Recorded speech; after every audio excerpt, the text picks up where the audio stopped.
Welcome back to the Casuals Podcast. You're listening to episode 3. I am your co-host Chance. Sitting next to me is Cade.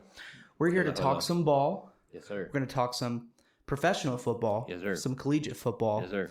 And definitely discuss some basketball. Yeah. We haven't recorded our last episode. What was it, like a week and a half ago now? Been a while, but yeah. My basement flooded. My fridge broke. The back door of my house broke off in the middle of the night. Life. Like I've had like repairmen and dudes in and out of my house like every other day for the past 10 days. And I'm over it. But we're here to talk ball.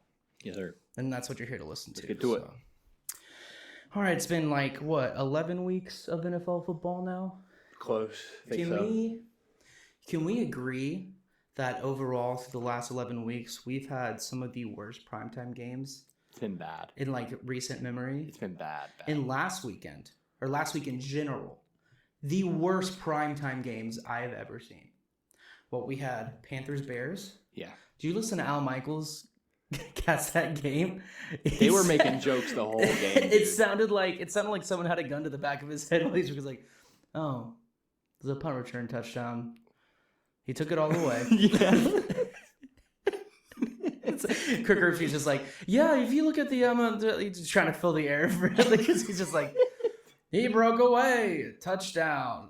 It's just so bad. It's like when you have the bottom two teams in the NFL, it's just like, what are you gonna say? Because like every stat that you record is gonna be like downgrading both of them. Whoever made the final decision for the Panthers-Bears as Thursday so Night bad. Football definitely is getting fired. It's so bad. We had Raiders-Giants on Sunday Night Football. We had the Chargers-Jets for Monday Night Both Football. were so bad. Chargers-Jets is the only acceptable one because, going into the season when you're making these primetime games, you have no clue that Aaron Rodgers literally on his I get that. 8 minutes into the game or like the second snap even, going to just like pop his ACL or Achilles, not ACL, sorry. Yeah. Pop his Achilles. The Chargers are going to lose every game that matters. Pretty much. Justin Herbert's fighting for his life out there. Like, Poor guy. I feel so bad for he's him. not playing bad either. No, he's playing well. Yeah. Their defense is horrendous. Yeah. Horrendous. They have such talent on the offensive side with like It's Eckler and insane. Keenan. Bro. It's insane. Those are There's two of the nobody. most talented dudes in the league. And what Keenan Allen now is like their all-time franchise It's wasted. leader in yards. Yeah, like he broke 10,000. I think. it's just it's so hard to know these things, but that's still no excuse for Panthers Bears. That's a little questionable. I have a question though. Since we're talking about primetime games, Sunday Night Football, we had the Raiders and the Giants. Now, Antonio Pierce, his second game as interim coach for the Raiders. They go on a 2-0 run. They have a really hard schedule coming up. This week they have the Dolphins, and then the week after they have the Chiefs.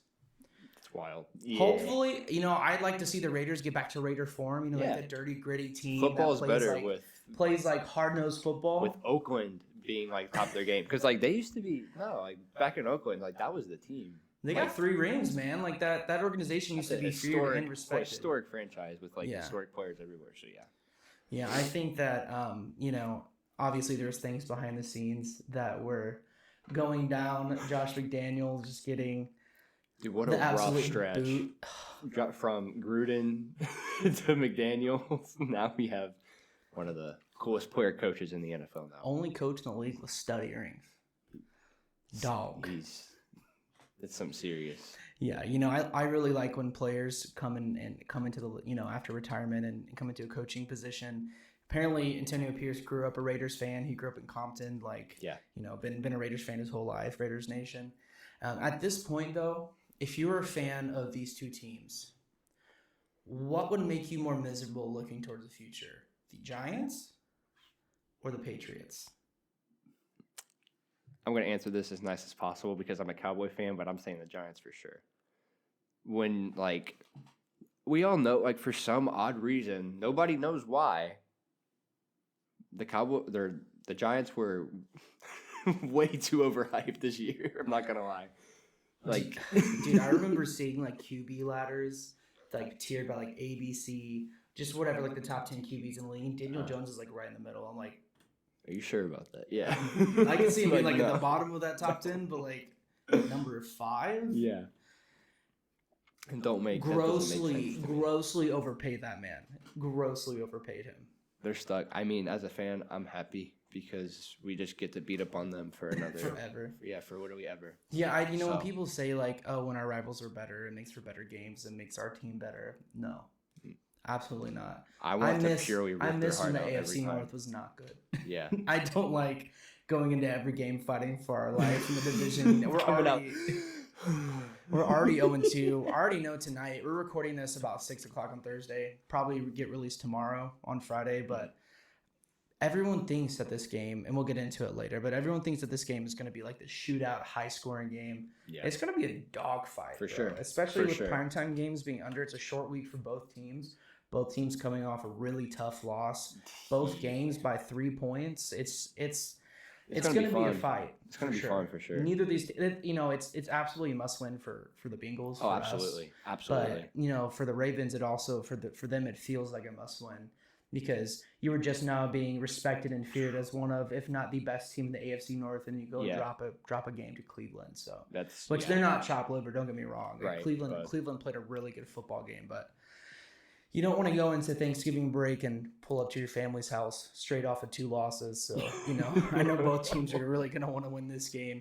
But, yeah, I definitely have to echo that opinion. I feel like as a Giants fan, going into the season as a Patriots fan, you expected them to suck. Like, you didn't expect them to be a contender or even like a 500 team. You knew this was a rebuilding process, but you definitely expected more out of your quarterback. Like, They plan this rebuilding process around Mac Jones. He's been he's been supposed to be developing, but he's not at all. I think my biggest takeaway from his game, because I've always thought that he was a little overrated. Yeah, especially when you look at the caliber of what makes a great QB nowadays. I didn't care for him in college, but well, it's hard to gauge how well a player is as an individual when they play for Alabama. For sure. The team is so like stacked. that. He was thrown to Devontae Adams or.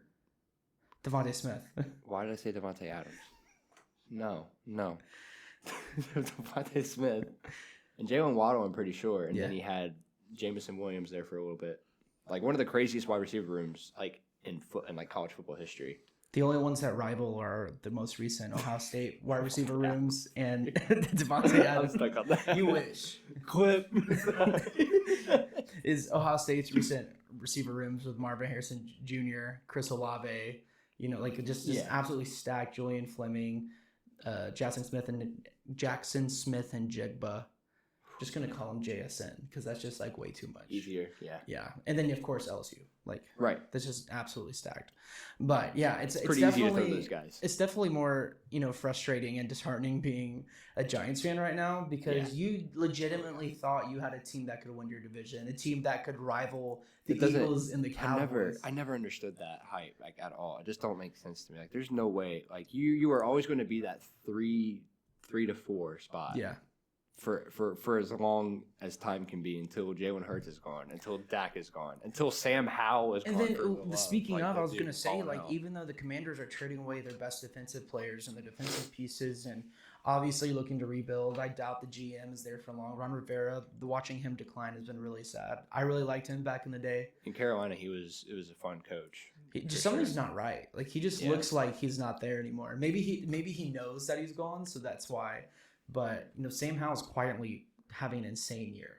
Leading passer in the league. Yeah, most passing yards in the league. Yeah. Right now at this stage. It's nobody. 2,700 or something like that around their ballpark. Comfortably. It's not it's necessarily tight, but you got a lot of young guys up there in that top 5.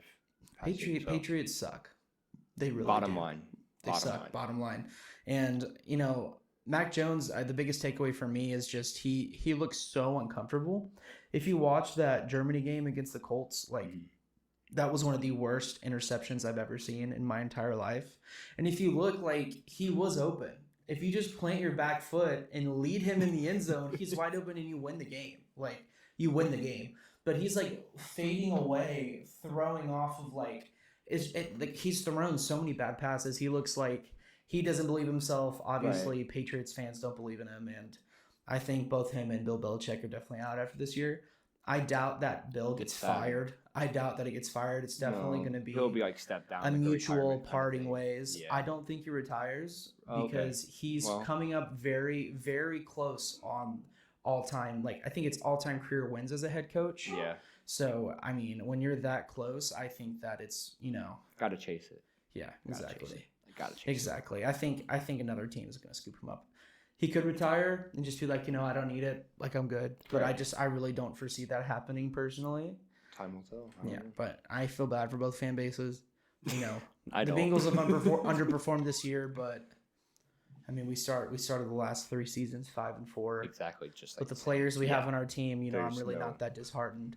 Even though I say it's over and we're back every week, you know, at least thank God I'm not a Patriots fan. Time will tell in about 2 hours. You guys had literally a decade and a half of just absolute dominance, so now it's your turn to suck. So yeah, eat it. Cowboys, though.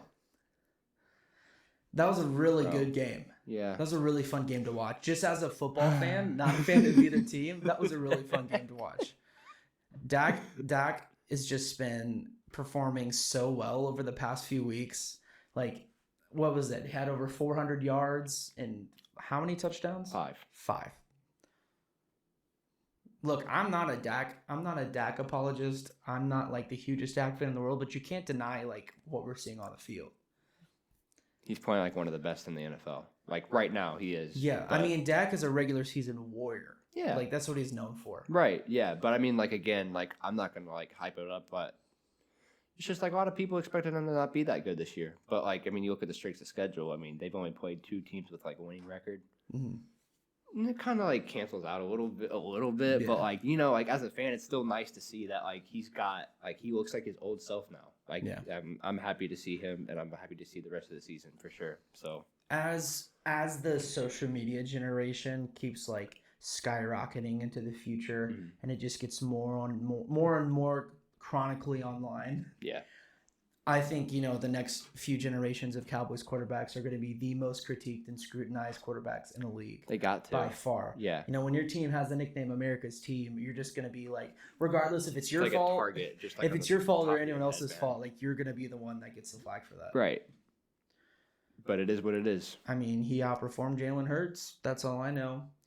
Yeah. Jalen didn't have a horrible game. You know, he had a pretty good game, but he wasn't 100%. He was outperformed. CeeDee Lamb outperformed A.J. Brown. Yeah. I know you have a lot of feelings about that personally. I've already made some people a little tilted about that. So, but y'all know y'all know who I got. So, big CD guy. Just look at episode 1. Enough said. Wait, episode 2. Episode 2, you wore your CeeDee Lamb jersey. Yeah. Yep.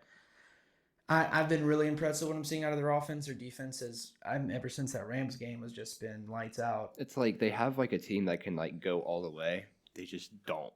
Yeah, they literally just don't. The biggest problem with the Cowboys over the last few years is just like you can't keep that momentum going. The consistency is just not there. They just start out so hot, and then like as the year progresses, you're super slow decline. Now you're getting hot at the wrong time. That's literally all it is. So as a Bengals fan, I see us start 0-2. I'm like, all right, it's okay. Yeah, it's not a big deal. Right, but like, God forbid if Cowboys started like 1-4, like their fans are like throwing trash on the field. Like that's not their fans are ruthless. Like I said, it's definitely an exception for the Cowboys. But like it's like excellence is expected there at all times. We can sit and talk statistics and talk about how this Cowboys player outperformed this Eagles player, but somehow, some way, 11 weeks into the season, the Eagles just always find a way to win.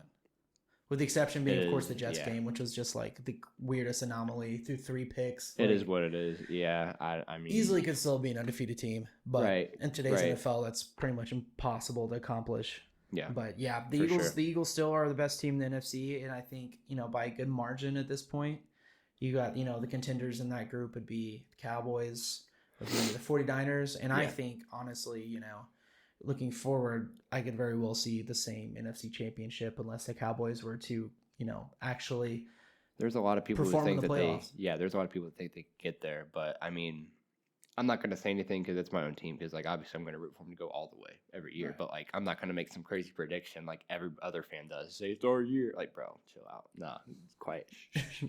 Because you're the reason we get made fun of, man. Chill out. It's like it's the same principle as not betting on my own team's money line. It's just like and then they get beat by 50. Like I can't because like you're already pissed and like it ruined your week because you lost, but then you lose money on top of that. It's over. Like it's just over. Speaking of teams that underperform, what is going on in Buffalo?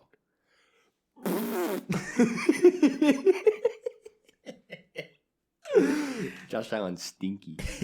Was it yesterday morning that they let go of their offensive coordinator, Ken Dorsey? Yeah. I mean, Was he really the problem? Bro, I don't. I mean, you get rid of the defensive coordinator before the season starts. You get rid of your offensive coordinator. That was a mistake too. 11, clearly. Like they had a good defense. They had like top 5, top 3. Their defense has also been pretty injured. Yeah, but regardless, they were out Matt Milano, their captain. I mean, they lost. It's either Jordan Poyer or Micah Hyde. One of them had a season-ending injury this year. I forget which one it was, but it's like, dude, they're in a trench. Yeah, when you let the Broncos put 24 on your head, like when you let Broncos that was country the craziest in your own minute. Stadium. That was the craziest last minute of football that I've seen in a long time. That was awesome, though. Yeah, the pass interference to lead them into field goal range. He misses the field goal, but you have 12 men on the field. You know what my favorite detail of that? I knew that TikTok and Twitter was going to have a field day when they figured out the 12th man was Damar Hamlin. It was like... Let me stop. I'm going to see... They're going to have some CIA agents and FBI agents on full alert after this weekend, but... Yeah. Let me play that back. What did he say? 10-4. Yeah. Yeah, this is just... Is it Ken Dorsey's fault that Josh Allen had 4 turnovers? No. Is it his fault that every skills player on the offense, when they touch the ball in an important position, seems to just forget how to hold the football and fumble it? No. I mean, the schemes clearly haven't been working because, it's all checkdowns and out routes. Yeah. It's 4 yards up to Stephon Diggs. Third down and 20. Let's throw it 2 yards down the field behind the line of scrimmage. And because you have to ask yourself, last year they were a threat. They were a problem. Right. What's the problem? Who's the problem? Objectively, who's the problem in this situation? You can't, you're going to get sent to the sun if you say it's Josh Allen, but at the same time, it kind of starts with your quarterback at that point, though, for one. I'm not saying trade him away. But, there's some, he's got to, fix some stuff. Dude, lead the league in turnovers. Buffalo's always been that team to, not have a running back either.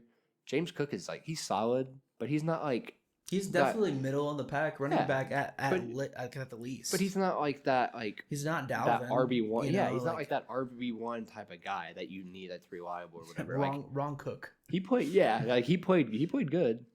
But, You need they're one weapon away. He was the only reason they took the lead in the fourth quarter. Yeah. I'm not trying to disrespect the man. He played a good game. No, he did. But, they've always been just down that one guy, though, and I just think that it's the guy that's behind Josh Allen. I'm just going to say, and hear me, and let me explain what I'm about to say. At this point in the season, Josh Allen is the problem. I'll tell you why. Josh Allen, the type of player that he is, he's always going to go, and he's tried this season to reel it back a little bit. He's always going to try to make the big throws. In Josh Allen's brain, physically, there's not a throw on the field that he thinks he can't make. Right. And honestly, he's probably right. He's an incredibly talented dude. He's huge. Yeah. Has a great arm, can run the ball. Dude's like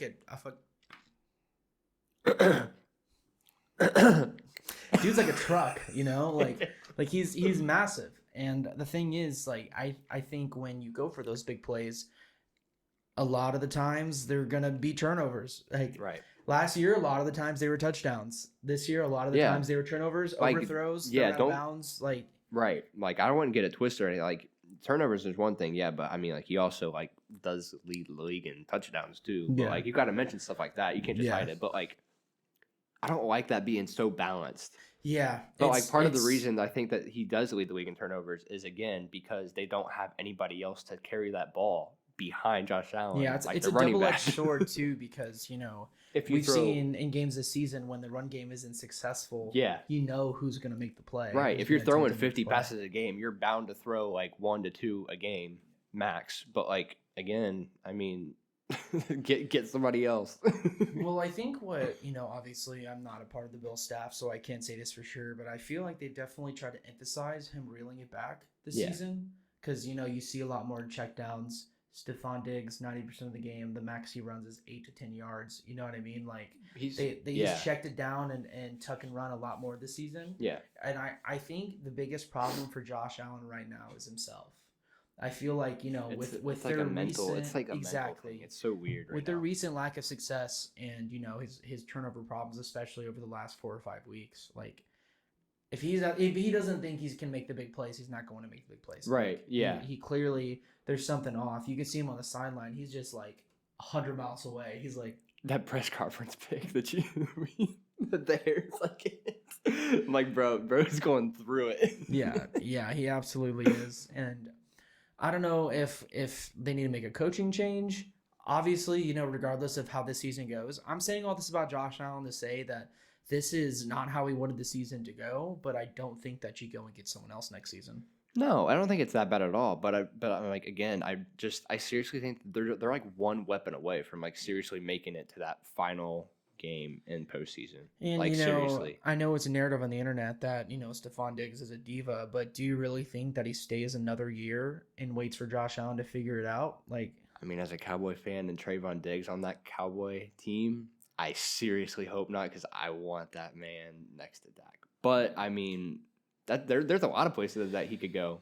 Yeah, it's just hard because he's a stud, I know bro. there's plenty of teams that would take him immediately. Oh but my, at the same time, the moment things start going well in Minnesota and Buffalo several times, he's very vocal and very, very animated. And, that can influence team chemistry.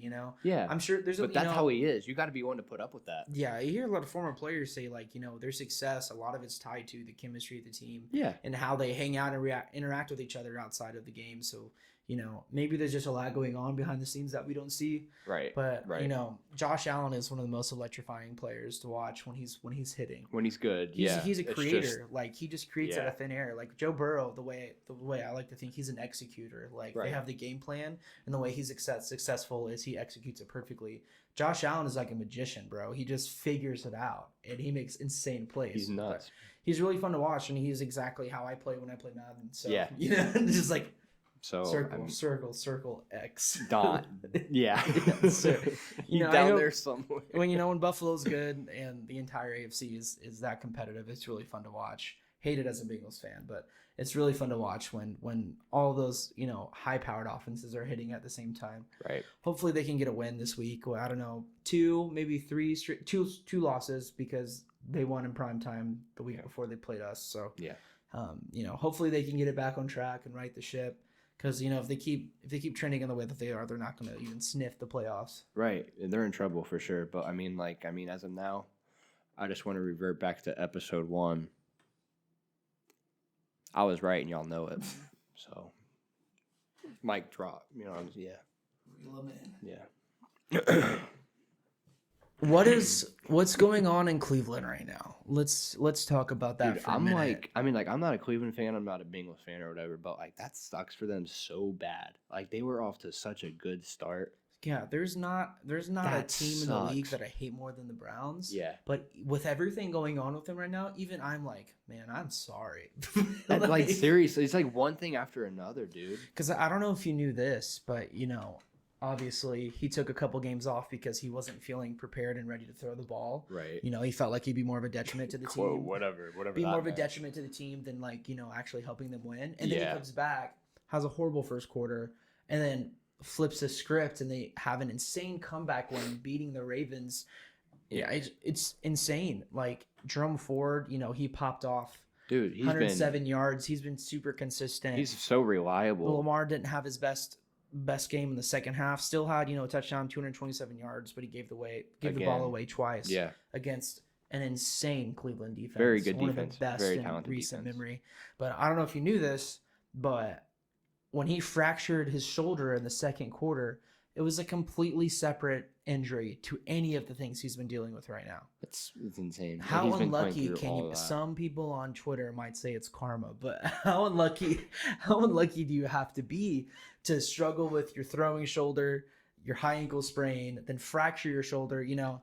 We can separate the player from the person because obviously a popular opinion is he's not a very good person, but he's an incredible athlete, and he gained a lot of respect from me on the field, playing 2.5 quarters with a fractured shoulder and winning the game. It's insane. So, Browns, I hate you, but also prayers. I'm so sorry. That's horrible. You guys, this was it. This was the team that was going to make a deep playoff run. This was a team that was going to win the AFC. Dude, yeah. If it's ever felt as evenly matched as it is, I can't remember because, you know. I hope it's like this next year, though. Last 2 years, it's been like, all right, Chiefs and Bengals. Maybe Bills if the Bills beat the Bengals, but like Chiefs and Bengals.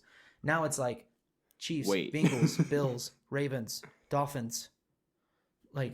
What? Yeah. What? Texans. You know what I mean? So you're like, oh my God, yeah. There's so many. Like, there's so many teams that are just so good. And speaking of the Texans, man, like the record doesn't show it right now, but like, bro. And a lot of those games that they lost were on the road. Like CJ they're Stroud tough games. Yeah. Adjusting to playing on the road in the NFL. It is what it is. It's a little different than playing in Northwestern or Minnesota. Yeah. Like, you know, in the Big Ten. Oh, for sure. It was definitely a bittersweet loss for me because, you know, I love him as an individual. Right. Loved watching him play for the Buckeyes. God, you're awesome. I was just like, he laid business out and stood upon it. Oh, for sure. He is definitely, you know, without a shadow of a doubt, rookie of the year. There's no contention. You know, obviously at this point, read it and weep. He should have been the first overall pick. Yeah, I can't. I think he still performs really well if he was in Carolina, but definitely not anywhere not near as good. Not caliber. as good with the weapons that the Texans have now. I think they're in a great spot. Carolina is like geriatric FC right now. It's like they're both on such like an opposite incline decline ratio. Yeah, your number one and number two option. They're both like in their 30s. What are you going to do, bro? I don't feel like a dog though. He's proved that he still has it for sure. Oh, absolutely. But I mean, like, who else is that man going to throw to? Yeah, I mean, shout out to D'Amico Ryans and the Texans for believing in him. Love D'Amico, bro. He's like, I was throwing this guy at the combine a lot. This Tank Dell guy. You should definitely draft him because he's really good. And they were like, sure, okay. And they're really glad they did because they played all season without their number one option. He popped off. He's become their number one option because of injuries. Yeah. And thank God he got the opportunity to shine. They were without Nico Collins on Sunday too. Yeah, which is crazy. But like they got Dalton Schultz at tight end, like pretty much. I was thinking too. I'm like, did those two just move to Houston for money? Like, what was that about? And really then don't. Yeah, this season I'm like, okay, he knew something that we didn't because they're building something really special in Houston right now. Hey, I mean, overall. Oh yeah, Texans, for sure. Rockets, the city. Rockets, the city. I was confusing myself because Texas Astro's already built, but they're cheaters, so we won't mess with them. Who cares? Yeah. But yeah, everybody else, yeah. Baseball. That's more his wheelhouse. I don't really do baseball, but I mean, how am I supposed to get into baseball when I've been a Reds fan my whole life? But definitely building something special. Tough loss. I can't really sit here and crucify Tyler Boyd when he was the whole reason we were in the red zone to begin with. Yeah.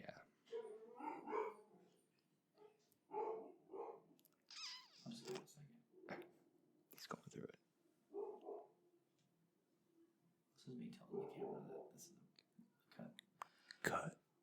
I can't really be mad at him for that when, we wouldn't even been in the red zone, an opportunity to score and take the lead if it wasn't for him. So, it was a tough game overall. That was one of the worst quarters I've seen from Joe in a while. I don't know what he read on the field or if he, the ball wasn't placed where he wanted to go. Yeah. But that happens. It happens as a professional quarterback. Football. I can't sit here and dog on Josh Allen and not say that was a really bad quarter from Joe. Yeah. One thing I love about Joe though, he just literally has ice in his veins. Not even like obviously he didn't win the game, but he just is so unfazed by everything. He's like one of the best like players in the league at bouncing back.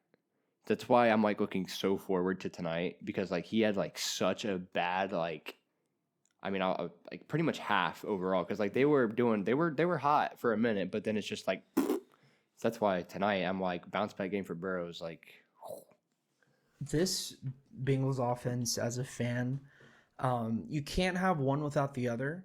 They are the most exciting and electrifying offense in the league when they're on. Oh, for sure. But you can't have that without being one of the most excruciating, painful offenses to watch when we are not on. Oh, yeah. It's genuinely boils down to if Joe Mixon can't get more than 4 yards a carry, then we just have to throw the ball. Incompletion.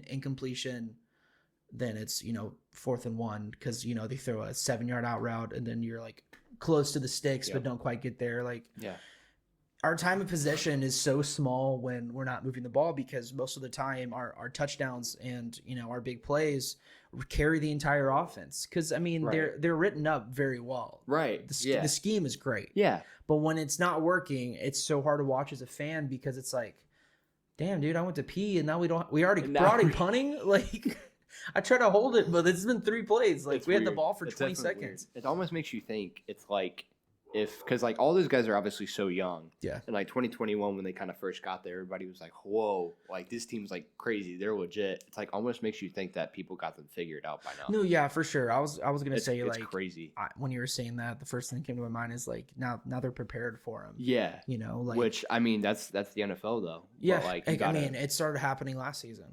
Right.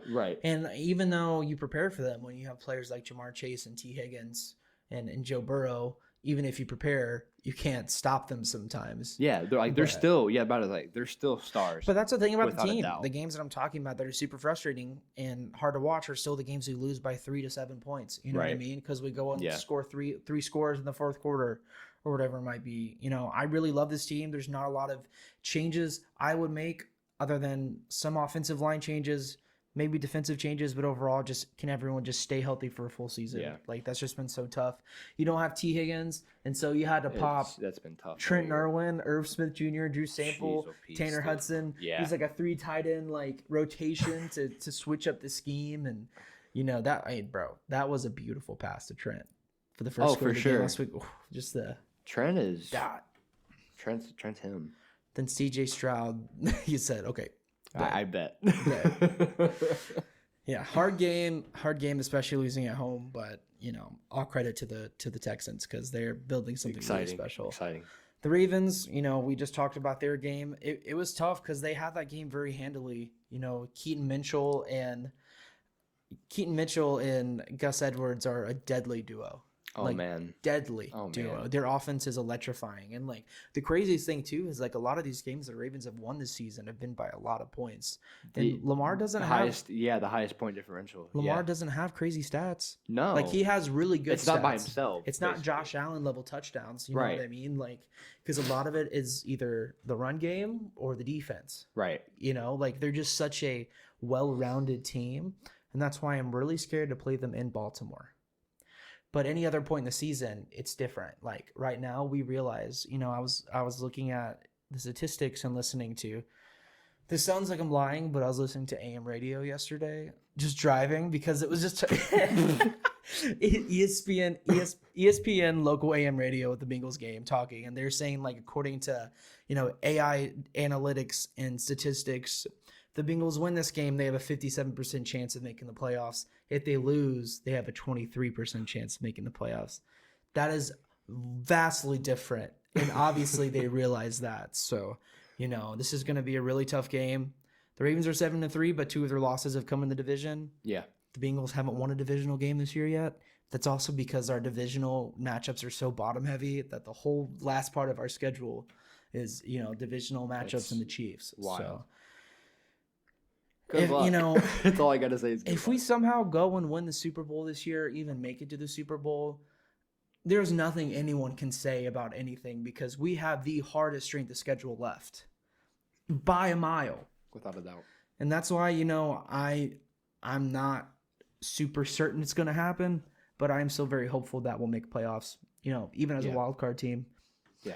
Because, it's like if not them, then then who? You know what I mean? Because every team is kind of like that. Yeah.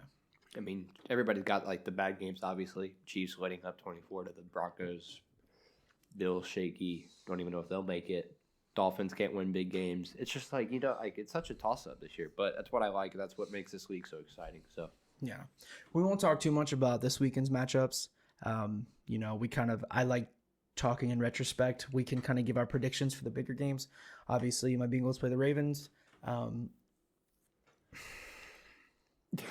not gonna give a prediction for this one, but I think the +3 for the Bengals is very accurate. I think this is going to be like a 2017 or like a 23-17 kind of game. So, you know, that could be either way. Yeah. It's really, this is like one of the biggest 50-50 games for me. And the last thing I'll say about the Bengals is when the Bills and the Bengals were coming up on the schedule, there was so much smack being talked on X. Right. It has been strictly business this week. Ravens fans are quiet. They're only talking about their team. Bengals fans are quiet. They're only talking about their team. They're both just like, nobody's trying to put any negative energy out onto the internet because they're like, hey, this is going to be a tough one. It is what it is. Bengals could be, 3-6. This is still going to be a hard matchup. Oh, yeah. It's just one of them teams. One of them teams. Who day? One of them ones. Who day? Yeah. I'm actually really excited for this week.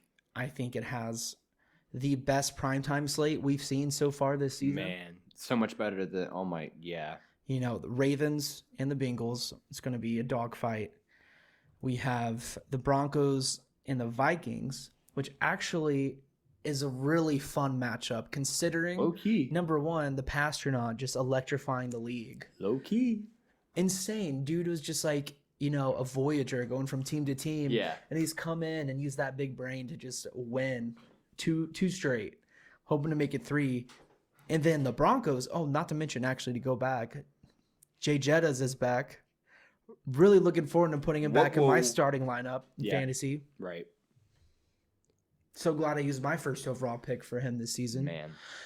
Now I'm like, actually, I think in that league, I'm actually like 6-4. So I'm okay. My other league, I'm like 1-9. So it's thanks, Tony Pollard. Appreciate you, bro. But the Broncos coming off 3 straight wins too, and 2 of those teams, they had the Bears. It'll be a lot better game than people think. Oh yeah, for sure. Better than the Raiders and the Giants. Yeah, with the way that they've both been playing right now, I think it's going to be. And the Broncos didn't go and beat the Panthers. Like, it was the Bears, and then it was the Chiefs and the Bills. Yeah. Like 2 that games, place is going to be fired up. 2 out of those 3 games, they were the underdog. It was like, what was it, plus 7.5 for the Bills game, and they won. Yeah. So I think it's going to be a really fun game. Everybody was screaming for the Broncos to sell everyone and just prepare for the draft. Right. And everybody's kind of like pumping the brakes a little bit. Like, wait, we might have a little bit here. Like, hold on. It's like that Vince Carter meme. It's like Russ got like, I got one more in me. He looked like old Russ. Last game. He did. Like, the way he was traversing the pocket. Yeah. That he was so efficient. Like, oh man, I think it was 4 completed passes only. Bro, like even like when just over 200 yards this season, he's looked so much better than last season. Oh, for sure, by a mile. He's been very efficient. Very odd dude though. Very odd. Very much an oddball off the field. Right. But doing high knees in the teeth. This dude is like, who are you trying to impress? Then what's we got? Yeah, we got the Vikings, we got the Broncos, and the Vikings. Let me see who was Monday Night Football. It was sorry. How could you forget? The game I'm most excited for. What do you think? Movie. Absolute Super cinema. Bowl rematch. Absolute cinema. That's crazy. Chiefs by 20. Not by 20, I'm kidding. But I think this game is also another example of a game that people think are going to be super, super high scoring. If the Chiefs had literally anyone at receiver, it would be a little different, but it's going to be really fun to watch. That's for sure. Come home from work on Monday and just, flip open the laptop and start conducting all of those parlays. But a little bit of Fort and M&F. Bro, that's why you got 2 monitors. You don't see my insane gaming setup behind you, but you got former streamer here. Former streamer. Fortnite on 1 monitor. Definitely a very legal stream of Monday Night Football on the right monitor. Ready to watch some Chiefs and Eagles football. I think it's going to be really fun. I think that the Eagles have a really sour taste in their mouth. Obviously, no one likes losing the Super Bowl. That's like a hot take, right? But I think they have a lot to prove because, to be fair to the Eagles, I feel like not a lot of people are really taking them as seriously as they should, considering they're 8-1. It's still but it's like they're still 8-1. But like, They haven't won by a crazy amount. Like they're still winning though. Like a AJ win Brown's is a win. been super in this consistent. Jalen's been, minus a few games, been really consistent too. Right. But they need to get their run game going. Back. They have it was there for a absolutely minute, insane but... athlete. I mean, to start the season, bro, like he went off. Oh, for sure. But they need to, just make sure they're utilizing all of their really talented athletes, like Goddard, Smith, Brown. They have a really talented offense, and I think that, when you're not firing the way you want to and you're still 8-1, like it's really scary. Oh, for sure. And I think the Chiefs have also come out of their midseason slump. Obviously Patrick Mahomes was hurt, but these are two of the most talented quarterbacks in the league, two of the most talented offenses. Like there's a reason they were in the Super Bowl last year, and there's very well a good chance it could happen again. Right. You don't really ever see a three-peat, but if any team was going to do it, it would be the Chiefs. Unfortunately, but I mean, you can hate them all you want, but I mean, that's still like one of the greatest. By the way, thank you, Joshua Dobbs, for saving us from the Swift fan page that the NFL account has become. Bro. But not to hate on T Swift, but like, I get the hype when you're really focusing on it for the first few games after they like announced they were dating. Yeah. But after like 6 weeks, it was like, come on, bro. There are other storylines currently happening with players in your league. But yeah, I'm really excited for that matchup. It's going to be a really fun one. Who do you got? I'm honestly kind of, the way it sounded like you were taking Philly. But I'm going to say Philly. Okay. I think when you put their defenses together, I would take the Eagles defense. Yeah. Obviously. Though they were the better defense by far. But actually. I was playing Fortnite with Jordan yesterday. Let me. And everything he was saying, he was like, absolutely or definitely or like for sure. I'm like, your usage of this vocabulary is very, very suspect. I would agree with you that the Eagles definitely have a better defense, but by a margin. It's not like, it's not a mile. It's more of a margin. Number-wise, like, Eagles are allowing, like, I forget. It was like, even after the Cowboy game, they're allowing, like, the most passing yards per game for the last five games now, including their bye week. You do not want to do that against Patrick Mahomes. Yeah. Your next game is against Primetime and Arrowhead, Patrick Mahomes and Travis Kelce. In a game where, like, Philly does not have their tight end. Goddard is ruled out, I'm pretty sure. If not, he's, like, really, like, close to being ruled out or, like, doubtful or whatever. Maybe a game-time decision or something like that. But that's tough, bro. Strictly because of, like, that reason, I feel like I have no choice but to take Chiefs. Yeah. It's hard to go into week 12 being 9-1. Yeah. It's almost unheard of in the league. I just personally think that, the Eagles have this narrative against them, and I think that they're taking this game super personally, probably more personally than the Chiefs, obviously considering the Chiefs won, but I don't think it's going to be – I think it's going to be a really similar game to the Cowboys-Eagles game last week. Just, yeah, like close, but like not like nothing like crazy high scoring, whatever like that. I think it's going to be a very physical game too. It'll be awesome. I think it'll be absolutely I think if the Eagles win this game, they might drop one next week regardless of who they play because that's two really tough, like – back-to-back games to win. That's insane. Spending a lot of energy on those teams. For sure. But you got to see if your team's built for it. If you can't beat the Chiefs now, how is anyone going to think you're going to beat them in the Super Bowl? Right. You know what I mean? I agree. So, I'm really excited for this week in NFL. It's just getting. I'm so sad that we're already halfway past the season. It's come so fast. We literally started talking about doing a podcast like week 2. And horrible idea. I'm just kidding. Dumb podcast with dumb small brain idiots. God, one thing the internet needed, it was 2 Midwestern white guys talking sports to enlighten the masses. Who would have thought? Who would have thought? Not me. Shame. Not to throw any shade towards you. Let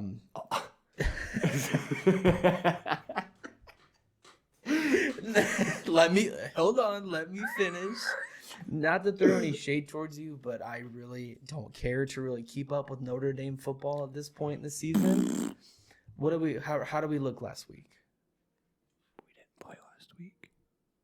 Okay, like I just said, I don't know what's going on with Notre Dame football. So we lost to Clemson, and then we had a bye. Who do we have this week? We got, well, kind of awkward, not gonna lie, because they play Hartman's former team, Wake. So senior day, stadium sold out just announced today. I was supposed to go, mom and dad, losers. Mommy and daddy, you jokes. Didn't buy me my tickets. I won't go. What if we didn't buy me tickets? Yeah, shame on you for not spending $500 a ticket. What an idiot. But yeah, Irish by like 30 in that one. I don't really need to spend too much time on that one. They're favored by like 20. Honestly, that's why I was like, I think this is going to be a shorter episode this week because a lot of storylines brewing in the NFL. Really boring week of college football, to be honest with you.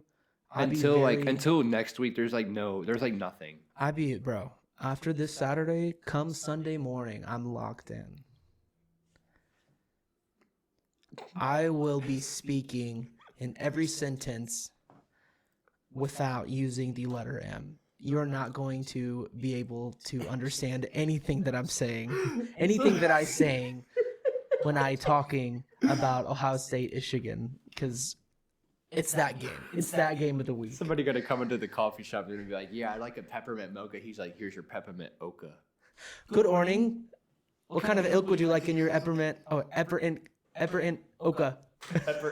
Like, bro, are you good? Like, you're just sitting there like this.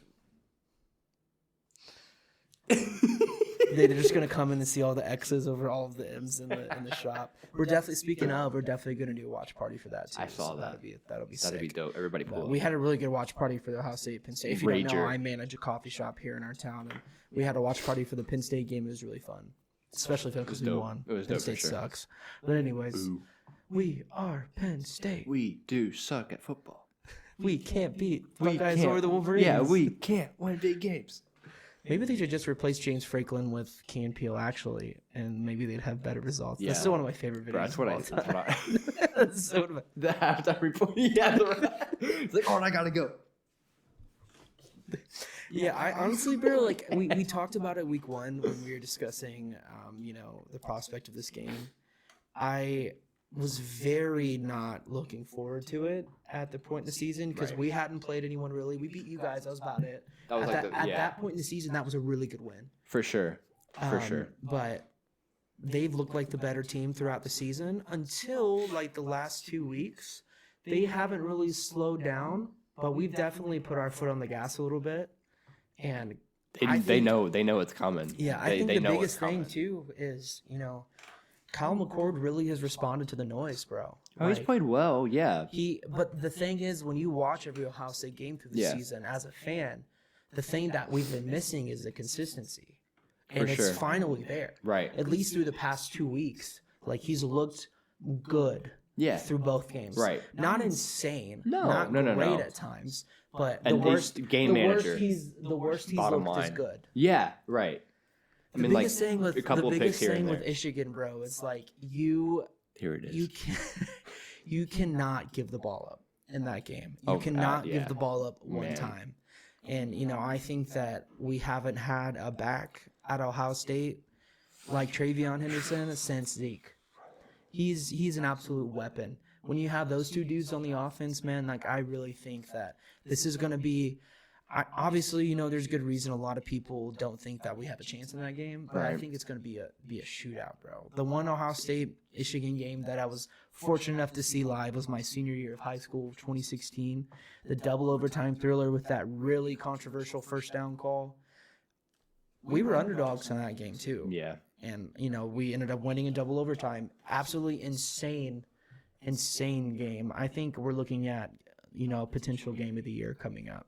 It always is. It's almost like it has been. The only thing that could rival the rivalry game is Georgia-Alabama, obviously. Right. If that ends up happening in the SEC championship, I think it will. It already has. Georgia by 20, probably. Honestly, I'm just kidding. You're only ready for my hot take on that game. I was just ready to see your face, but yeah, I'm really looking forward to that game. I obviously don't expect us to lose to Minnesota. I don't expect Michigan to lose either. the absolute disrespect they showed Penn State last week. What did they run the ball 34 straight times? 32 straight times? They didn't pass in the second half one time. Dude. Their Heisman quarterback threw 8 passes.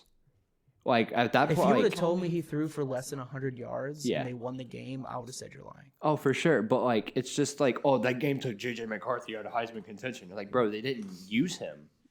What do you want them to... Like, they didn't need him.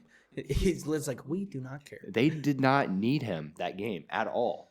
Speaking of Heisman candidates, though, Marvin Harrison had himself a day. Oh, for sure. 2 receiving touchdowns, 1 toe tap, everybody away, and everybody thinks he's that third finalist. I mean, for sure. It's so tough for me to include. I think with the kind of season he's had, I think it's, if you don't add him into the top 3, like what are you supposed to do if you're not a quarterback? Okay. You might as well just make it the quarterback of the year competition. You know what I mean? Like, I'll pull up something because this is what people are like. This is like kind of what it doesn't annoy me, but it's kind of like you got to look at it from people don't look at the other side. Yeah, you got to look at other sides. So like Marvin Harrison Jr., right? Like Heisman candidate, whatever. C.J. Stroud said if he does not win the Heisman, it's rigged. I was just curious because I was looking up. I wouldn't say that, but I understand what he's saying. Yeah, but what like you're gonna root for your boy. Like we get it. Yeah. But like I was looking at like receiving leaders for the year. Marvin Harrison Jr. stats, right? 59 catches, 1,063 yards, 12 touchdowns. Heck of a year by far already. Troy Franklin from Oregon, right? 60 catches, more than Marv. 1,093 yards, more than Marv. 1 less touchdown, and he's not being included a single bit. So it's just like if you're going to include like Marv, but like we got to talk about everybody here. Like you know what I mean? Yeah, and Marv by far more talented. I think context is really important too. Oh, for sure. Because he's obviously going to be receiver 1 in the draft. Yeah. By a mile. Tying and then breaking the record obviously was a big proponent to Heisman conversation. Right. I don't foresee him winning it. No. I absolutely think he deserves to be a finalist. I just when you have like stuff like that, I just don't think. I mean, like I don't think it's not that he deserves it. I just think that there's people that like are having a better year that might need it a little bit. Well, if he stayed at Ohio State, I think he might take it one of his last 2 years for sure. He's not. He ain't staying. No, he's not staying. Nobody would stay. But I'm just saying. I'm just saying, like, if you develop like even more to what you are, you might have a serious shot at winning that. I think it's cool, bro. Like obviously there's times where I'm like, damn, I'm old.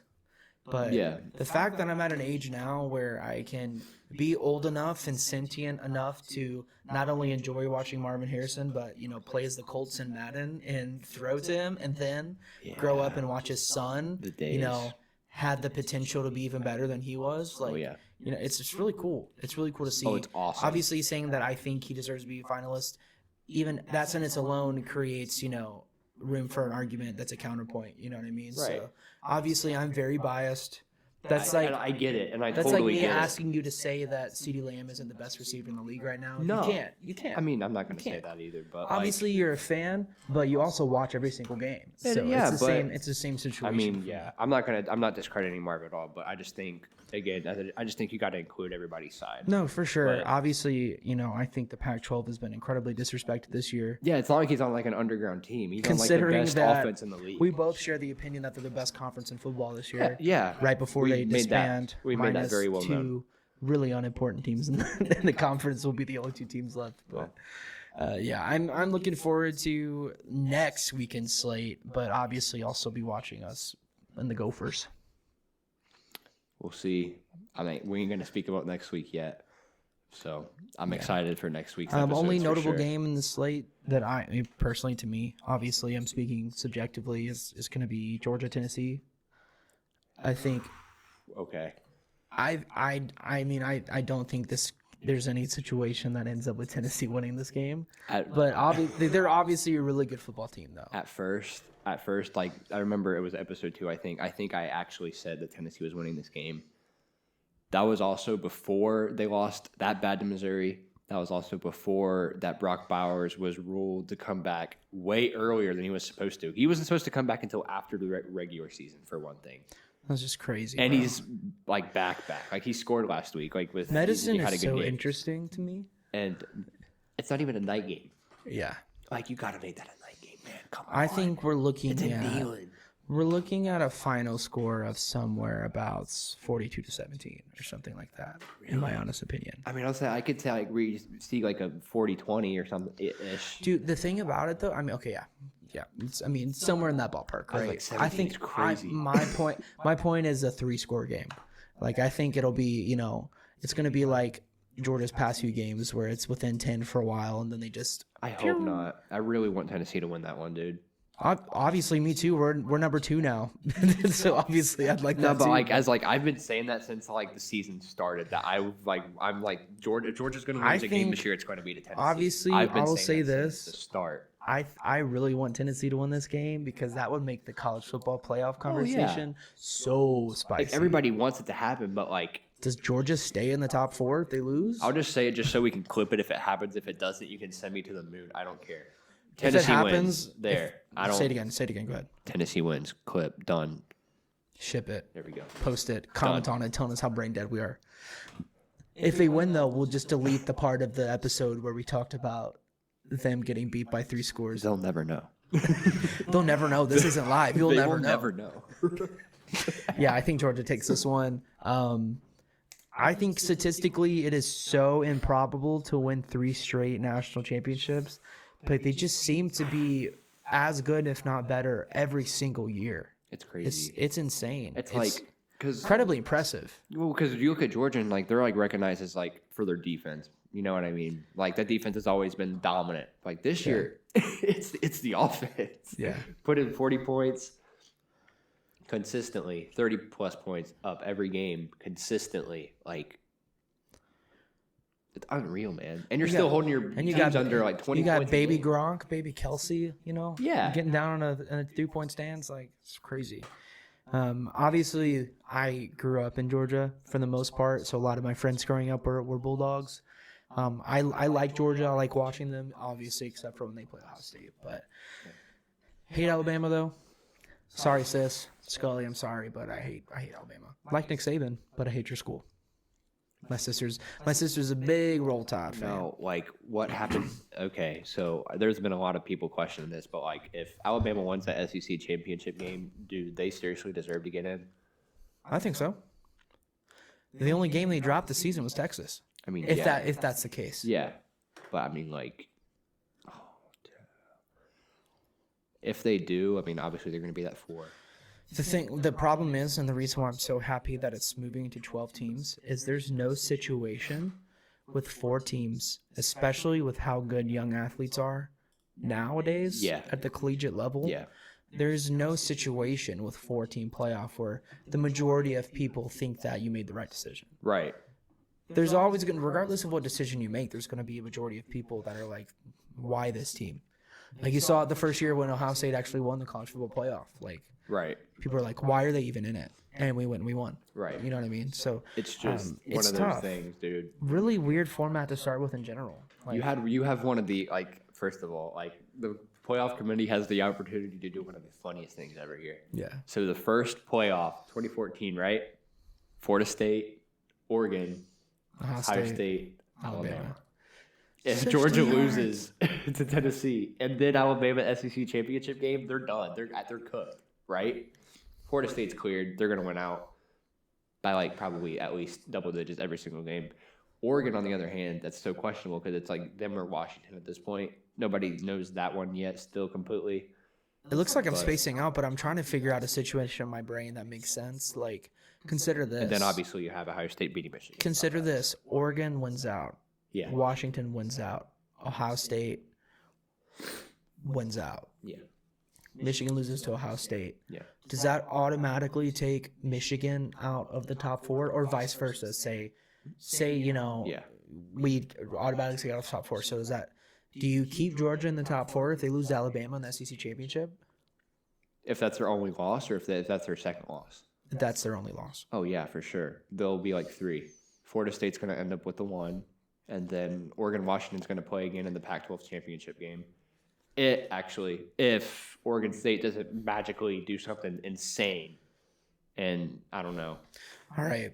This Because isn't in a script. That game's going to be insane. I will say that College Game Day is stupid for not going to Corvallis, Oregon for that game. It's going to be really I fun. am infuriated because if they did, that would be my upset of the week. Yeah. But I think that now we have some 10:30 game that's not going to get mentioned. This has definitely been one of the most exciting end of the seasons in a while. Awesome. It's crazy awesome. that you have less love playoff college spots football. than big conferences. You literally call it the Power Five and you have 4 spots. Like, Yeah. come on. But I think that it goes one of two ways. If Ohio State wins, I foresee the top 4 being Ohio State, Georgia, Florida State, and probably Washington. Or there's so many. It could be that 4. Yeah. It could be Michigan, Florida State, Alabama, Georgia. That's what I mean. Like, Michigan, there's so Florida many State. possibilities that you can make right now. Here's a wild card: Michigan, Florida State, Washington, Oregon, or whatever team wins that matchup at the end of the season in the Pac-12 It's championship. like Washington/Oregon. That's essentially literally at this literally one of the final spots. essentially at this point, regardless if Washington beat them at the beginning of the season, if Oregon wins out and beats them in the Pac-12 championship, they're in the playoffs. Obviously, there's just the point I'm making is not the details. It's just the absolute insane combination of possibilities going into these last 2 weeks. It's just crazy. It's just like personally, I'm not even gonna lie to you. Like, this is just me, personal opinion. Washington's always been that team to just like out of nowhere. Like, you know what I mean? Like, they did it even the first year, 2014, because the year after they were in it with Michigan State. If you don't, everybody remembers that playoff. Barely, but like, bro. It's my sophomore year of high school, I think. Yeah, but like Washington closes out the season with Oregon State, number 12 in the nation, I believe. 12, I think, something like that. On the road, 10:30 night game, EST. And then next week, That ain't nothing different. We're Kings fans, bro. We're used to that. next week, in-state rival Washington State, who had a crazy start to the start of the year, and a Heisman QB for a little bit there, and Cam Ward. Like, they could very well drop both, if not one, at least one of those. And I'll then definitely the be Pac-12 watching that game, championship. bro. I literally started the 4th quarter in the Kings game yesterday. It was already midnight. I'm like, Just my personal thing, I feel like they feel like they're going to drop one of those. One of the 3. Absolutely will. For sure. it's hard because of how talented both teams are. It sucks. But if I had one team to root for in the Pac-12 right now, so my grandpa does. He goes to root for. It would be the Oregon Ducks. Same. Absolutely. Yeah. And I'm a Penix enjoyer. I'm a Penix apologizer. Whoa. Big Penix guy. I love Penix. Whoa. Pause. I really like Oregon. I like their team as a whole. I think that if that game was in Eugene, it would have been a little different. Oh, bro, by a Would have been a little different. But I'm really looking forward to the end of the season, man. It's going to be really fun. Football is awesome. Sports is awesome. Sports ball is really cool. We can just go through a few things in the. I want to mention this because we talked about this before we even started the podcast, and we didn't do it. Our hometown team, the Cincinnati Bearcats, finally won a football game. Congrats to you guys for getting Finally your won a first Big football 12 game win. behind Corey Kiner. Probably Kiner. Kiner. Corey Kiner, 129 yards and 2 Roger touchdowns. Bacon legend. And the Houston, okay, take them as the same caliber team. Houston isn't anybody to laugh at. Like, No, they gave Texas a scare. as far as a below 500 team, they're a pretty good football team. Yeah. I'm really happy. My wife is an alum. They lost 7 straight games. That's tough. 7 straight games. That's so tough. That's a lot of football. It's hard not to laugh at because their fans are so cocky, bro. I hate you. Yeah, what do we call it? Like, what do we y'all. call it? Okay, also you have to realize that people on social media are a little different than real life. That's not even social media. Like, I've been to those games and like, y'all are nuts, bro. Like, they're actually insane. Actually, I could see, my wife is very passionate about the Bearcats, and she really doesn't care about sports. She was an athlete, though. She's one of those people who really likes playing sports, but doesn't really care to watch sports. Hey, shout out Carolina. Loves the Olympics, though. Shout out Carolina. I love you, babe. They finally win a game after 7 straight losses. Congrats, guys. Yeah, you still suck though.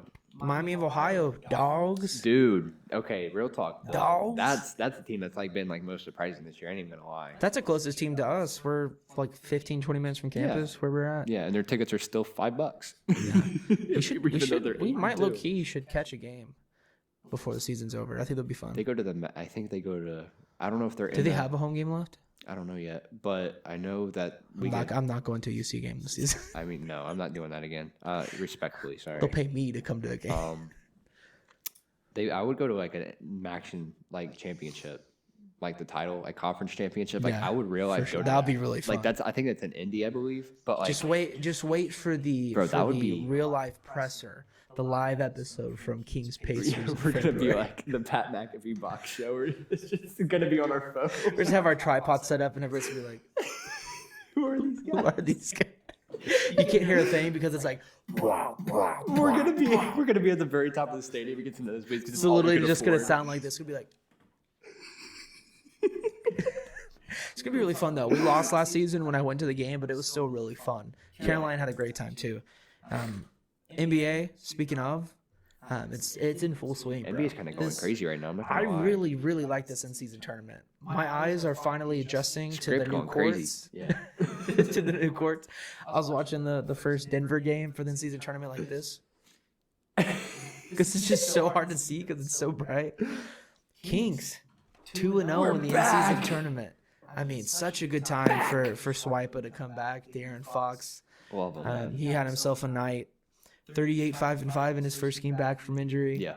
Domas, even though we've been blown out a couple times since he's been out, Domas has just been the one consistent piece, averaging a double-double, 15.4 points a game and 9.8 rebounds. I seriously think he might be like MVP contender. Like he's been playing out of his mind, like with or without Fox. He has, but it's hard to put him in the MVP conversation when you have two centers averaging 30 points a game. I mean, yeah, but it's just like he's been doing that consistently. Yeah, think about Domas too. Like he's put on weight over the last few years since he's been in the league, but still at the same time he still looks small. He's always improving, bro. Like it's actually so crazy.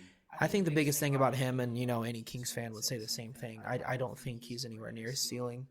Even though he's not new anymore, he's not new to the league. But same with, I think that's what the most exciting thing about being a Kings fan right now is I don't think anyone on the team is near their ceiling, except for Harrison Barnes, of course. But he's like, bro's like almost 40 at this point. Yeah, so. But we love you, HB. We do. Yeah, we do. You've grown on me. I didn't want a Warriors player at first, but you've definitely grown on me, my friend. Thank you for that carry in the season opener.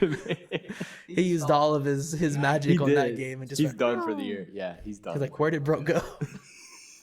Bro been frozen for 40 minutes. Speaking of recency and talking about the Kings, the Lakers suck. I don't. The care Lakers suck. Yeah.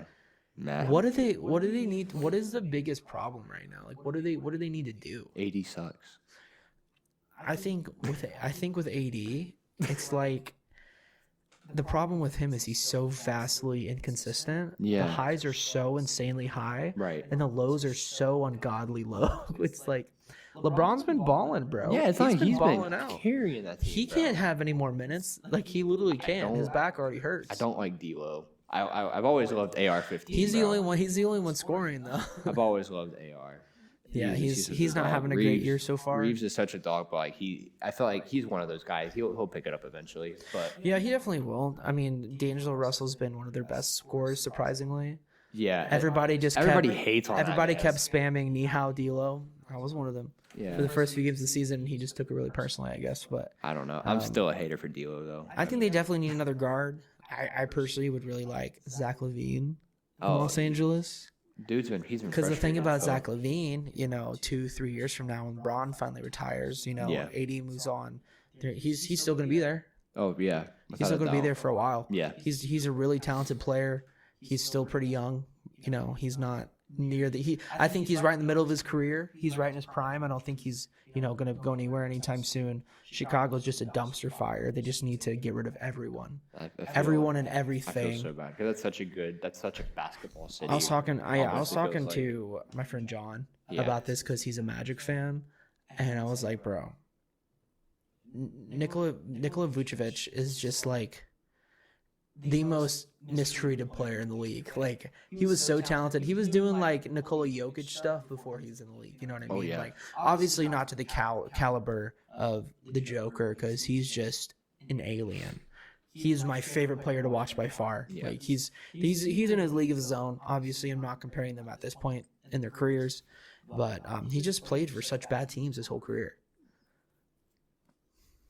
It's sad. I mean, like I like Vucevic. He was always like that bully ball, post hook, fade away. He's dope. Yeah. The only comparison I really can make in my brain right now is like DeMarcus Cousins. It's really when he was in his prime and the Kings were god awful. Yeah. Like once he finally got on a good team, he was past his prime. Right. You know. Yeah. Like, hopefully that's not the same case. He was always that cheese player in 2K too. Oh. He was. That's standing dunk. It's a standing dunk innovation, though. But yeah, the obviously the Bulls are horrible. Lakers, I feel like I didn't expect them to be a contender this year, but I also didn't think they'd be this bad. Obviously, it's a long season, so a lot of things can turn around. You can move a lot of pieces around and bring a lot of players in. We've said that. We've said this. I think their coach is just getting paid to sit there. He's getting paid to hang around. Instead of like addressing Anthony Davis and his inconsistency, he's just like, I think Rui needs to do more off the bench and play aggressively. It's like, I don't think he's the guy to, turn your team around. No, I definitely think he's been misused. I think he's a talented guy. He can obviously. put up points. He's a talented player. He's really athletic. I just, why are you talking about like your seventh man? Yeah. Like, address the stars and they're underperforming. But the Lakers look like the Team USA compared to the other Los Angeles team. Dude, right now. Yeah. Like, it's kind of weird. Like, hey, we said it too. We said it too. You know how hard it is to lose 6 straight games in the NBA if you're not Portland? I'm sorry. Whoa. I'm sorry. That was mean. But do you know how hard it is to do that when you have Paul George, Kawhi Leonard, Russell Westbrook, and James Harden? We said it would happen. We literally said it on would this happen. show said it would happen. Like that. Nobody's a fan of this team. No one. Much less the player. I don't have to specify the player. We all know, but like, they ruined like that franchise almost. The thing is that would seem like an overstatement if you don't look at how much they had to give up in order to bring James Harden into the team this year. Like they gave up so much of their future draft capital. It's like you have nothing to look forward to at all. Because you have 4 ball dominant players. Russell Westbrook has done an incredible job over the last few years of adjusting his game to be more of a passer. Yeah. And when he's not on the court, bro, they just look lost. They look lost. And, PG had them in that game. The last game they played, and they still lost. But he was playing lights out. PG's all been game, playing lights out all season. Missing wide open threes to take, passing off wide open threes to take contested jumpers. Like, it's just an iso ball team. And when you have 4 of those players, it doesn't work. No. It doesn't work. Nope. And, if you would have told me that after 6 games that out of those 4, all-star caliber players, that James Harden would be, the biggest reason why they're losing, I would have said, I told you so. Right. The audacity to, like, James Harden call himself the system is, like, absolute pure comedy. Bro, it literally looks like 2K. Like, the throw out into, like, the second row. That's like my team type stuff. You know what I mean? I don't think I've ever seen James Harden have a clutch time air ball. It's comical almost. Inevitable, brother. It's comical. But, I don't care. I'm a hater. Hopefully for their sake, they turn something around because, if you look at it too, it's like the Buccaneers, bro. Like they put everything to win the chip that year and they did. Yeah. The Rams too. And then, in retrospect, it's hard to look back on that and, be mad that you won a Super Bowl. Right. Don't think they're going to win the finals. Especially being in the West. The fact that they had them at the favorite,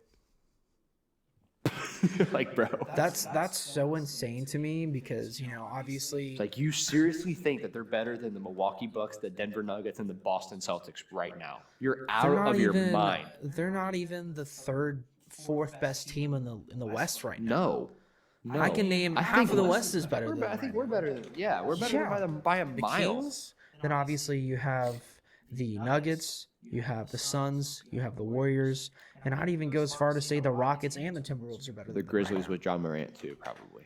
Yeah, the Grizzlies ain't better than nobody. Maybe the Blazers. Sorry. Now, until they get John Morant, but yeah. Don't mean to be just like. I seriously do think when they get John Morant, straight. though, I think they're going to turn that around. Yeah, for sure. But for sure, Jaws is an electrifying player. Him and Anthony Edwards both are really fun to watch. I'm looking forward to that matchup this season. But yeah, I think my favorite thing to see in the East so far this year have been the Sixers for sure. You know, losing James Harden, who would have guessed that? That would have made them a better team. Who would have thought? Shocker. Big shocker it's there. almost like we said that too. Here's the thing, man. I know we're getting like anywhere from 20 to 70 views, but we spend a lot of our free time just talking and looking at sports. Like it's like we're not just like sitting here like talking like no like y'all don't know what's behind these computers. Like yeah, it's not like it's not like we don't watch sports and just look at Bleacher Report and then like talk about sports. Like this is what we love to do. We love to watch sports. We love to talk about sports. We're not always going to be right, but we're going to be right about some things. Yeah, it doesn't matter how many times we are right. People are always going to argue with us. Yeah, and we're still going to own the heck out of you. It's like so it does not matter. It's like the guy that argued with you about Sam Howell. Guy, kick rocks, dude. He said, "Well, if you knew both, then you knew this would happen." It's like, but nobody knew this would happen. Yeah, nobody had Sam Howell leading the league in passing yards. Not even just Sam I thought he could be in the top 10. If you would have told me the top 5 was like Howell, Tua, Josh Allen, C.J. Stroud, I would have slapped you in the mouth, bro. Like you're like laughed in your face. You would have said, "You don't know ball." Yeah, exactly. But no, for the people who don't know, this kid was like. It's like, well, it's because you know names and not games. And I was like, really? You watch the Commanders every week? Bro's too busy watching reality television. I'm so sorry. Yeah, like what? Yeah, I'm really excited, bro. The Sixers, you know, they're on a losing streak now. They dropped their first game and then won 8 straight. Lost to the Pacers, lost to the Celtics. They've lost to good teams. Yeah. I think the Pacers are another big surprise. Dude, that isn't. Yeah, we were talking about that the other week. How like Pacers like a dumpster fire, and then 2 games after we had that episode, they were one of the 45 people that listened. It was episode 2. It was the game that they played the Celtics because we were like, oh my god, the Pacers are a dumpster fire, and they're like, bam, like punched us in the mouth. Yeah, we don't know ball. How am I supposed to think that a team that got 155 dropped on their heads is going to be a good team? Yeah, but I'm sorry. Very cool, man. Like, congrats to you guys. You're the closest team to us by proxy. So, Hashtag local fans. Hashtag go West. Midwest. Closer than Cleveland, so it's fine. Close, yeah. I do not want anything to do with Cleveland. Like Cleveland. But yeah, Joel Embiid still, man, he's showing why he was MVP last year. 31 points. 11 boards and 5 assists average this game through 11 games. Yeah. Incredibly impressive.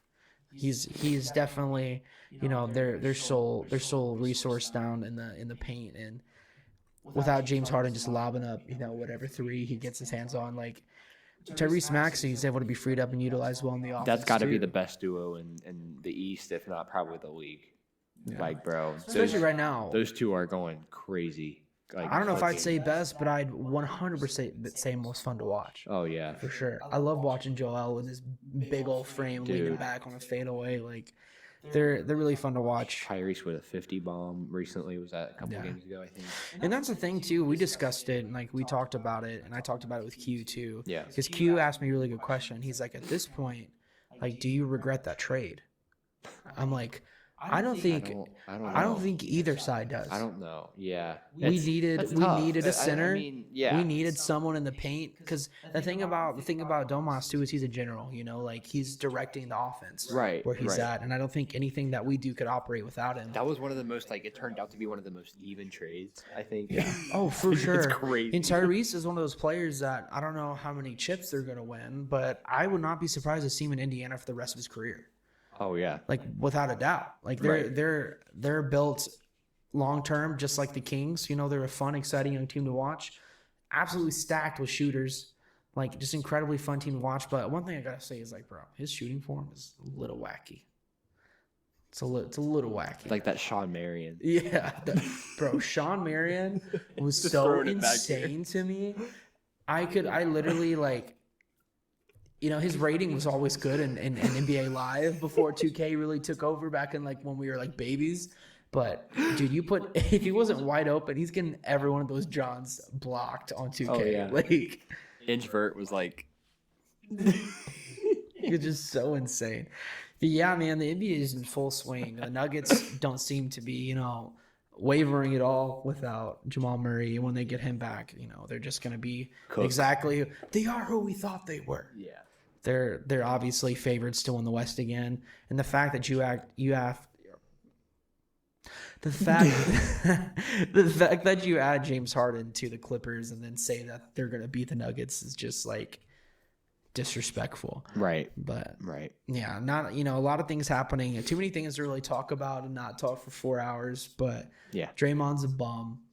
He's a fiend for attention, in my opinion. That, man. I absolutely hate that, man. I love I forgot who said it, but I love it. He was like, Draymond just knew Steph wasn't on the court, so he didn't want to play without him. So he's like, how can I get off the court this quick?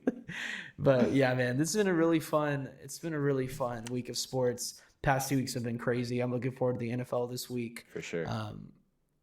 It's going to be a long episode next week. I'm excited, college bro. Football, bro. I was about to say, like, I'm excited. Like, that's like, because it's like the best. Obviously, it's rivalry week, so you got like the best slates. You know what I mean? So unreal. I think cannot we'll wait. take some time next week. I like this format of doing like hour and a half long episodes. I think we're trying to keep it down for y'all. I think if we end up recording on Tuesday, I think we'll talk about scores and what happened in football this weekend. Quick review, but really tackle the upcoming NBA games and talk about that. And then Thursday, it's going to be all ball. Thursdays in general, I feel like are going to be like one of the longer episode days, just because Thursdays in general too will be predominantly football. College football next week. College football is going to take the reins, obviously, but man, I'm really looking forward to sports this week. Hopefully, my Bengals can pull one out because we play in about 30 minutes. So Hooday, thank you guys for watching, and thank you so much to RITHMM again for sponsoring. Click the link in the description to get a free trial of the program that has been helping us start cashing like us because we've been on an absolute get your money up. Like,